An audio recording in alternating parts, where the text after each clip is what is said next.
একটা সবুজ গ্রামে থাকতো একটি বুদ্ধিমান বিলাই আর একটি পরিশ্রমী খরগোশ। তারা দুজন ছিল খুব ভালো বন্ধু। একদিন খরগোশ বলল, বন্ধু বিলাই, আমরা যদি নিজেরাই শাকসবজি চাষ করি কেমন হয়? দারুণ আইডিয়া। তাহলে আমরা নিজেরা খাবো, আবার বাজারে বিক্রি করব। পরদিন থেকেই তারা কাজ শুরু করলো। খরগোশ মাটি খুঁড়ে জমি তৈরি করলো, আর বিলাই বীজ বুনল। তারা শাক, লাউ, বেগুন, টমেটো আর পালং শাক লাগালো।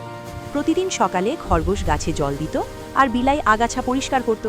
কয়েকদিন পরেই ছোট ছোট গাছ বড় হয়ে উঠল। ধীরে ধীরে সবজিতে ভরে গেল পুরো ক্ষেত। একদিন বিলাই বলল, চলো বন্ধু, এবার এই সবজি বাজারে বিক্রি করতে নিয়ে যাই।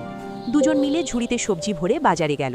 বাজারে সবাই তাদের টাটকা সবজি দেখে খুব খুশি হলো। অল্প সময়ের মধ্যেই সব সবজি বিক্রি হয়ে গেল। বাজার থেকে ফিরে তারা কিছু টাকা সঞ্চয় করল। তারা বুঝতে পারল, পরিশ্রম আর বন্ধুত্ব থাকলে সব কাজই সফল হয়।